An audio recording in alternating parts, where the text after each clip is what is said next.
खीर खा के बच्चे पैदा हो रहे हैं, राम लक्ष्मण जो हुए हैं, खीर खा के भैया कैसे बच्चे पैदा होते हैं मुझे भी बता दो, वो टेक्नोलॉजी प्रैक्टिकल करके दिखा दो। हम नहीं बोलेंगे, हमें क्या दिक्कत है। आपको सच्ची रामायण से इसीलिए तो प्रॉब्लम है ना। आपके रामायण में मछलियों से बच्चे पैदा हो रहे हैं, हवा में उड़ने से बच्चे पैदा हो रहे हैं, औरत के बंदर पैदा हो रहा है। अबे क्या ड्रामा है कि मैं तो समझ में नहीं आता है। अब किसी अपने बच्चों को पढ़ाओगे, क्या पढ़ाओगे? शिवलिंग की आप पूजा करते हो, उसकी सच्चाई क्या है? अगर छोटी छोटी बच्ची 1948 में कि बाबरी मस्जिद में भगवान राम प्रकट हुए और उनकी मूर्ति वहां रख दी गई, और उसके बाद आपने देखा कि 6 दिसंबर 1992 को बाबरी मस्जिद, जैसे मुसलमान कहते हैं शहीद हुई, और हिंदू लोग कहते हैं कि हमने उसे ढा दिया कि कलंक के प्रतीक को हमने ढा दिया। उसके बाद ये मामला सुप्रीम कोर्ट चला।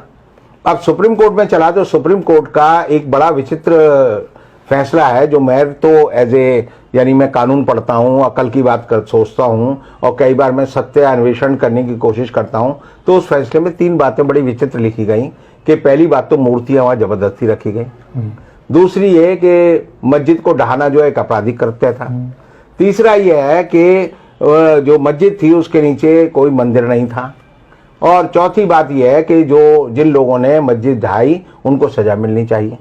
और ये 4 बात कहने के बाद बड़े 5 विद्वान जो न्यायाधीश थे उन्होंने कहा लेकिन यहाँ पर राम मंदिर बनना चाहिए क्योंकि ये जन आस्था का विषय है। तो इसका मतलब यह है कि सारी बातें जो है सुप्रीम कोर्ट ने जो न्यायिक अपने तराजू पर तोली वो सारी गलत निकली, लेकिन वो भी जो है उनके मन में भी एक तरह से एक हिंदुत्व हावी हो गया और उन्होंने कहा यह मंदिर बनना चाहिए। अब ये सवाल है कि हिंदुओं के बीच में ये मान्यता 70 साल में बैठाई गई है कि भगवान राम जो है जिस जगह पैदा हुए वह वही जगह है जहां बाबरी मस्जिद थी, जबकि आप अयोध्या जाएंगे तो वहां पर 17 ऐसी जगह हैं जहां के मंदिर ये दावा करते हैं कि ये भगवान राम का जन्म स्थल है। मैं और बहुत सारे लोग जो अकल की बात सोचते हैं वो हमेशा कहते हैं कि राम जो थे कौन थे? राम दशरथ के बेटा थे। दशरथ कौन थे? दशरथ राजा थे। राजा का बेटा कहाँ पैदा हुआ? महल में पैदा हुआ। तो महल कहाँ था? जहाँ राम पैदा हुए वो महल होना चाहिए। अब उस महल को ढूंढने के लिए ही जो है बाबरी मस्जिद ढहाने का मामला किया गया, और जब उस जगह को अब मंदिर बनाने की बात शुरू की गई बड़े जोर शोर से, तो पता चल रहा है कि मंदिर की जो जमीन है उसके 200 फीट नीचे जो है रेत है, और रेत के नीचे सरयू बह रही है। इसका मतलब जो है अगर हम ये माने कि 5000 साल, क्योंकि मानवीय सभ्यता का इतिहास ये बताता है मोहनजोदड़ो और हड़प्पा की सभ्यता के बाद कि आदमी ने सबसे पहले मकान बनाना जो है मोहनजोदड़ो और हड़प्पा में सीखा, और उसी के प्रमाण और अवशेष हमें मिलते हैं। तो 5000 साल पहले वहां पर मंदिर हो सकता है या महल हो सकता है या नहीं हो सकता, ये इस बात को सिद्ध करता है कि जब मंदिर की खुदाई की गई तो वहां पर रेत मिली, और रेत के नीचे जो है सरयू नदी मिली। तो इसका मतलब यह हुआ कि वहां पर पहले कोई अयोध्या में कोई महल नहीं हो सकता, उस जगह पर रेत पे कोई महल नहीं बनाएगा। ये तो एक तरह से लोकोक्ति है कि रेत पे महल बनाना, तो वो नहीं हो सकता। और इसका मतलब यह है कि जो पूरा आडंबर 70 साल में खड़ा किया गया गलत है। अब सवाल यह है कि पोल खुल जाएगी। आपने जो कहा, और मैं भी मानता हूं कि जब भी कोई मंदिर बनता है, मस्जिद बनती है, कोई गुरुद्वारा बनता है, तो कार सेवा करते हैं लोग, उसमें सहयोग करते हैं, ईंट दर ईंट जो रखी जाती है जनता के सामने और जनता लगाती है। अब जो है यूपी सरकार ने और राम मंदिर राम जन्मभूमि जो निर्माण न्यास है वो कह रहा है कि इसको गुप्त रखा जाए, इसमें जो है किसी को आने की इजाजत ना हो, कोई आकर यहाँ पर ये ना देखे ये निर्माण कैसे हो रहा है, कोई आकर ये ना देखे किन मशीनों का इस्तेमाल हो रहा है, कोई आकर ये ना देखे किस सामग्री का इस्तेमाल हो रहा है। इसका मतलब अयोध्या के नाम पर जो ईंटें जो है हमने लोगों से इन्होंने इकट्ठी की थी, 1 रुपया और 1 ईंट, वो एक फ्रॉड था। और दूसरी बात यह है कि ये ऐसा क्यों किया जा रहा है?